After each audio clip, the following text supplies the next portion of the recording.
Yoma Daf Tetvav Amud Aleph. Bonjour, chers amis. Eh bien, hier, nous avons appris pas mal de choses d'ailleurs. D'abord qu'on a vu un problème entre deux Mishnah dans Yoma. Une Mishnah qui nous dit, la nôtre, qui nous dit que les Nérot, c'est à la fin. Donc on prépare les Nérot à la fin, le matin après le Kétoret. Et plus loin, une Mishnah qui nous disait qu'on faisait avant le Kétoret.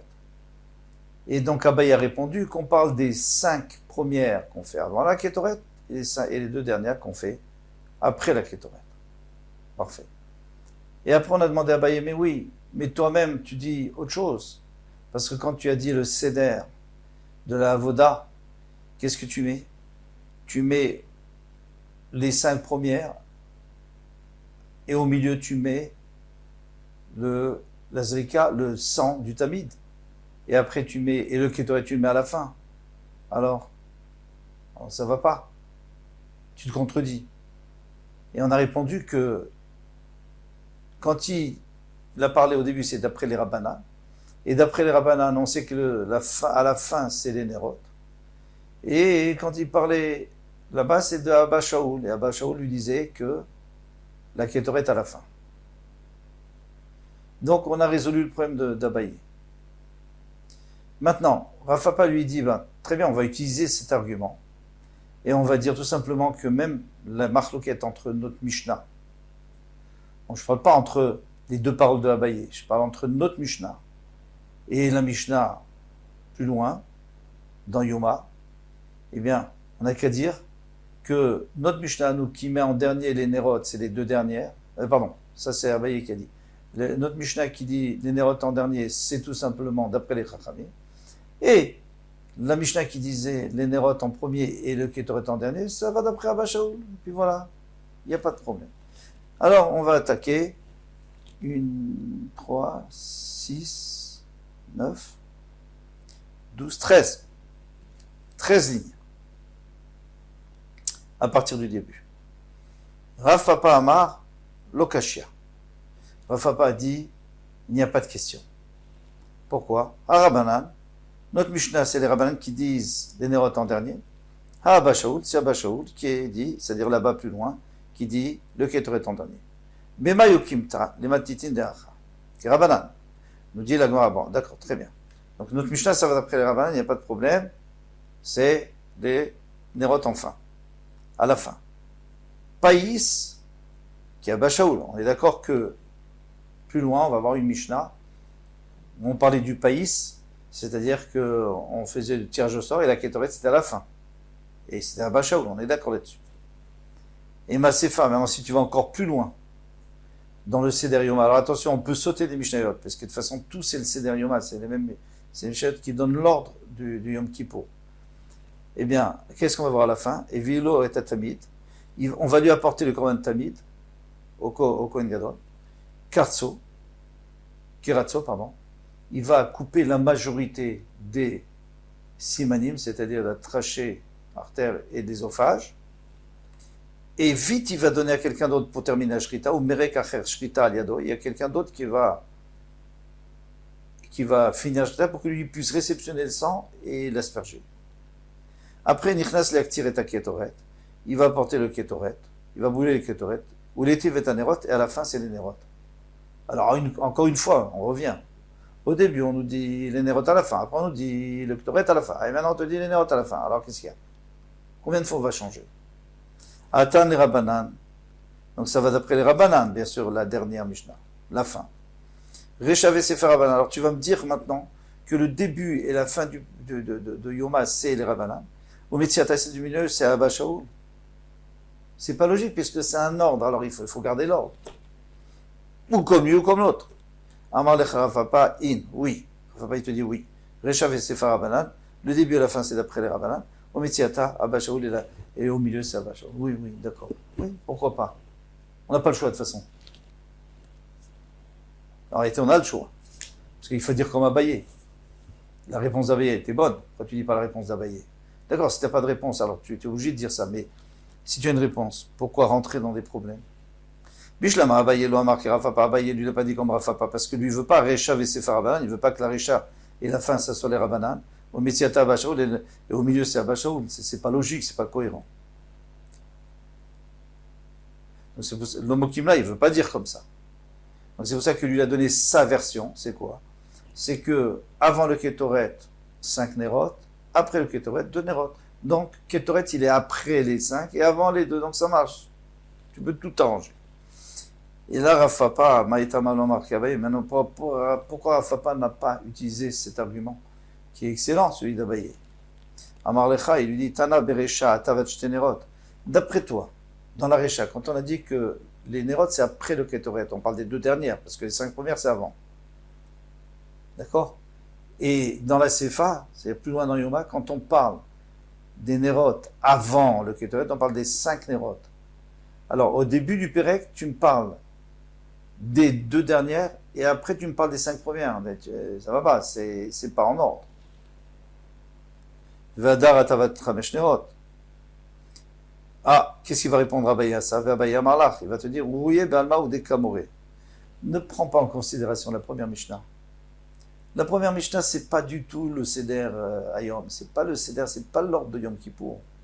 La première Mishnah, c'est tout simplement qu'on va apprendre au Kohen Gadol et la Avoda, donc il n'y a pas de Seder, on lui dit voilà, tu dois faire ça, tu dois faire ça, tu dois faire ça. Donc on peut commencer par les dernières et puis après on commencera par les 5, après on continuera par les 5 premières. Vesidra Hadar Tanele. Et il dit, et si tu as peur que les gens se trompent, c'est pas grave parce que de toute façon après on va donner l'ordre. Et quand on donnera l'ordre, alors là vraiment, dans l'ordre du jour, c'est derrière Yoma, plus loin, là on dira que d'après Abba Shaul, il y aura eh bien, le Ketorat à la fin, et selon les Chachamim, les Rabbanan, il y aura les Nérot à la fin. Et les 5 Nérot avant. Et pour plus de précision, d'après les Chachamim, il y a 5 avant le Ketoret et 2 après. D'après Abba Shaul, toutes les Nérot sont avant, les 7 avant le Ketoret. Goufa. Maintenant, on va revenir sur ce qu'on avait dit, et ça c'est vraiment facile et intéressant. Comment est-ce qu'il fait l'aspersion du Korban Tamid? Alors on avait dit qu'il aspergeait en bas du Misbéach. Alors on reprend. Balo le Keren Mizrachit Tzfonit. Maintenant il est en train de faire le tour, toujours on commence par la droite, donc il va vers la droite. Il arrive vers, parce que lui il vient du Mizrach, donc il va aller vers l'est, le coin est, nord. Noten Mizrachit Tzfonit. Donc il va verser en même temps sur Mizrach, sur l'est, et après sur le nord. Donc c'est la même aspersion, mais qui font 2, parce que c'est des 2 côtés. Comme un gam. Un gam, c'est un chaf sophite. C'est la lettre qui ressemble le plus. Donc je commence là, je tourne autour et je continue. Ensuite, Maravi Dromit. Maintenant, lorsqu'il a fait la moitié du tour, il arrive à l'ouest, sud-ouest. Noten Maravi Dromit. Donc il va faire la même chose, il va faire une aspersion qui en font 2. Ça fait en tout 2, 4. Comme tous les korbanotola, il n'y a pas de problème. Et on a dit que le tamid c'est un korbanola, bien sûr. Alo la tamid, on isko, c'est écrit mes fourrages dans la Torah. Vétané à la Rabbi Shimon et Shamitzpa. Rabbi Shimon n'est pas d'accord, Shamitzpa. Mais Shané, Betamid, il dit que le korban tamid c'est un peu différent d'un korbanola normal. Parce que c'est le korban de tous les jours, c'est spécial. Balo le Keren Mizrachit Tzfonit. Alors je suis d'accord que lorsqu'il arrive au coin est-nord, Noten Mizrachit Tzfonit. Donc il va faire une aspersion qui font 2, comme on a dit. Mais quand il arrive Maravi Dromit au sud-ouest, Noten Marava d'abord il met sur le côté ouest, c'est le côté qui donne sur le Kodesh à Kodashim, et sur le Echad, etc. Ve'acharkach Noten Droma. Et après, il va mettre sur le sud. C'est-à-dire que il fait 2 aspersions parce qu'il s'arrête au milieu. C'est-à-dire, il en fait une, il s'arrête et il continue. Donc, ça veut dire qu'en réalité, on en a fait 3 en tout. Une qui fait 2 au début, et après 2 qui font 2. Maïtama de Rabbi Shimon, Ishba, Amispa. Quelle est sa raison? Amar Rabbi Yochanan, Mishum Chad de Beravianai. Rabbi Hanan dit au nom de un des chachamim du Beit HaMidrash de Rav Yanai. Amarcha, le pasuk a dit, ou sirizim echad lechatat l'Hashem. Et un seirizim, echat, donc un chevreau, lechatat l'Hashem. Pour un chatat pour Hachem. Al ola tatamid yase venisko. Sur le ola tatamid, c'est-à-dire après le ola tatamid yase, il faut le faire, il faut verser tout ce qu'il faut avec. Olahi, donc on est bien d'accord que le tamid c'est un ola, c'est un holocauste. Vamarachamana avid bamaase chatat. Puisque la Torah te dit Serizim echad lechatat l'Hashem, mais juste après il te dit Léola, donc il faut aussi faire un peu comme un khatat. Haketzad. Alors comment on fait pour un khatat? Normalement pour un khatat on met 4. De chaque côté on met 4. On met pas 2 qui font 4, on fait 4 qui fait 4. Et en plus le khatat on avait dit qu'on fait en haut. En haut du chouta sikra, de la corniche, qui sépare en deux le Bézber, dans la hauteur. Mais alors maintenant comment il fait? Pour pouvoir, si vous voulez, accomplir la voda du Ola et la voda du Khatat. Noten achat sheishtaim qui maase Ola. D'abord, il commence comme le Ola. Ou Mizrach Tzafon. Shtaim shen shtaim qui maase Khatat. Et après Darom Ma'arav ou Ma'arav Darom, il fait comme le Khatat. Et c'est quoi le Khatat? C'est 2. Shtaim shem shtaim. Veiten shtaim shen arba ki maase Ola. Il dit, mais si vraiment tu veux accomplir vraiment ce qu'il dit le pasuk, bien, asperge 4, 8 fois. Tu fais d'abord 2 qui font 4 comme le Ola, c'est-à-dire un genre de gamme, de Chav Sofit. Donc ça fait une aspersion, 2 coins, 2 côtés, et après, et la même chose de l'autre côté. Donc vraiment comme un Ola du début à la fin. Varba, Shen, Arba, Kemal, Sechatat. Et après tu fais 4 aspersions comme le Khatat. Donc tu en fais 8 en tout. On m'a dit, on n'a jamais vu qu'on asperge du sang pour être mechaper et après on asperge une deuxième fois. Ça y est, c'est fini. Tu as fait une fois, c'est fini, il est trop tard. Non, tu peux pas te rattraper. Il dit de toute façon, on n'a jamais vu qu'on asperge du sang d'un korban, moitié comme un khatat, moitié comme un ola. De toute façon, c'est quelque chose de chidouche, c'est quelque chose de tout à fait nouveau que la Torah nous a imposé. D'accord? Alors si elle nous impose, alors on va le faire. On va le faire bien, si déjà. Au lieu de faire moitié-moitié, on va faire tout khatat et tout ola. Et là, Kolchach et Kishan Akatouf, tu es obligé de dire que le pasuk, puisqu'il les a rapprochés, c'est qu'il veut qu'on fasse les deux. Alors tu as qu'à dire la même chose, que je répète ce que je vous ai expliqué, c'est que on a qu'à dire la même chose que la Torah les a mis ensemble pour qu'on fasse tout khatat, tout ola et après tout khatat. Nagma répond, il dit Atam pisuk matanot be'almahi. Il dit non, tu ne peux pas comparer.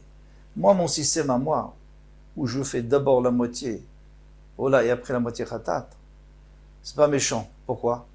Parce qu'en vérité, c'est quoi le ola? C'est que j'asperge comme un chaf sofit. Donc je commence par l'est et je finis par le nord. Mais après, quand je fais exactement la même chose. Je commence par l'ouest et je finis par le sud, mais je m'arrête au milieu une seconde. Ça va. C'est pas méchant. Ça oui, ça je peux faire. Mais de commencer à faire vraiment comme un khatat, asperger 4 fois, ça non. Demande la Gemara Veneti vechat shishtaim nemata kemase ola. D'accord. Alors je suis d'accord avec les deux premiers, c'est-à-dire le Mizrach, Tzafon, ou si vous voulez nord, est, ça je suis d'accord. Tu fasses comme un Maseola en bas.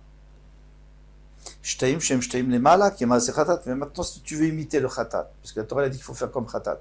Donc quand tu arrives au coin sud-ouest, tu dois faire comme le Khatat, c'est-à-dire en 2 fois. Mais fais-le en haut du Chouta Sikra, fais-le en haut de la corniche. Pourquoi? Parce que le Khatat c'est toujours en haut, comme on a dit. il faut que le Kohen Gadol il monte sur la pente, et il s'arrête au milieu, il va sur le soven, c'est-à-dire si vous voulez, la corniche qui sépare, et la corniche qui lui permet au milieu du misbéach, et il asperge en haut, pas en bas. Elle m'a dit, on n'a jamais vu qu'on asperge du sang en bas du misbéach et après en haut du misbéach, en bas, en haut, non, ou tout en bas, ou tout en haut, donc ça marche pas, donc on fait tout en bas. Très bien. Elle m'a dit, vélo, non, on voit pas, bien sûr, on a vu, il y a une Mishnah qui dit, alors qu'est-ce qui se passe? Le Kohen Gadol, il prend le dam à part, et il rentre dans le Kodesh HaKodashim, il asperge sur le caporet, 7 fois. Mimeno Achad les Mala, 7 fois, une fois en haut, Vesheva les Mata. C'est ça qu'on dit Achad, Ve'achad, Achad, Ushtaim dans la Avodat Yom Kippur. Donc il faisait un en haut et un sur le haut du caporet et un sur le bas du caporet. Et 7 sur le bas du caporet. Donc tu vois très bien qu'on peut faire en haut et en bas. Alors ici aussi, sur Misber, j'ai qu'à faire en haut et en bas. Qu'est-ce qu'il y a? On m'a répondu qu'il m'a tzlif. Mais non, tu n'as pas compris. C'est pas qu'il fait en haut et en bas. C'est qu'en fait, il fait comme quelqu'un qui frappe. Comme ça, il asperge. Donc ça descend. Le premier, il est en haut, puis un petit peu moins, un petit peu moins, un petit peu. À chaque fois, ça descend. Mais c'est pas en haut, une partie en haut, une partie en bas. C'est comme n'importe où. Il faut juste que ça soit aspergé sur le caporet. Et d'où on sait ça? Parce que matzlif, ça veut dire quoi matzlif? C'est un mot qu'on ne connaît pas. Mais Rav Yehuda, il a montré à ses talmidim, comme je vous ai montré, Kemenag Dana, comme quelqu'un qui frappe. Quand on frappe quelqu'un, alors c'est pas toujours au même endroit. Mais on ne fait pas attention que ce soit un peu en haut, un peu en bas, un peu au milieu, non. Vélo, et l'agma, elle te dit, bon d'accord. Alors j'ai pas de preuve ici, moi j'ai une autre preuve qu'on fait en haut et en bas. Il va atteindre, on est écrit, Izam, Imeno, al Taro, Shel Misber, Sheva Permim. Et alors ici, c'est le mélange du Seir, du bouc, avec le Parachatat, à Yom Kippour. Il les mélange le sang, et il asperge. Après avoir fait la voda sur chacun, il mélange, il asperge, al Taro sur le Misber. Taro sur le Misber, ça veut dire quoi? C'est quoi Taro chez le Misber? Ça veut dire quoi Tahor? Tahor, c'est-à-dire lave à palguer les Misber, n'est-ce pas que c'est la moitié du Misber? C'est-à-dire du Misber Hazar, bien sûr. Misber en or. Parce que, et d'où je sais que c'est la moitié. Kede Amre Inche, Tahar Tiahara. L'après-midi est arrivé, c'est-à-dire que midi est arrivé. Alors ça veut dire que c'est la moitié. Alors qu'est-ce qu'il faut faire? Il faut asperger 7 fois sur la moitié. Pile au milieu, c'est impossible. Une fois tu feras en haut, une fois en bas. Donc voilà, encore j'ai une preuve qu'on peut faire en haut et en bas.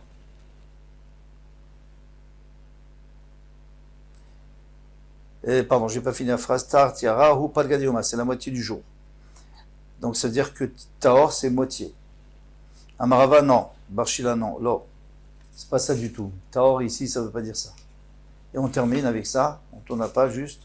À gouffer des misber. Ça veut dire quoi? Tahara, ça veut dire sur le misber lui-même. Dire comme l'écrit. Ou keetzem hashamem le tohar. Et c'est comme, c'est juste pour traduire le mot tohar, comme la pureté du ciel. Quand le ciel est bien pur.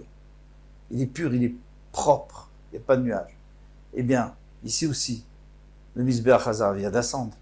Donc le Kohen Gadol, il doit d'abord nettoyer la chambre pour asperger sur le tar, sur le chez le Misbeach, ça veut dire en haut, pas du tout au milieu, en haut, sur le Misbeach, mais sur l'or lui-même. Il ne faut pas que ça ait une interférence de cendre.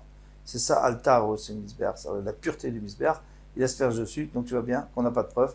Et avec ça, on a terminé Baruch Hashem. Kol Touf.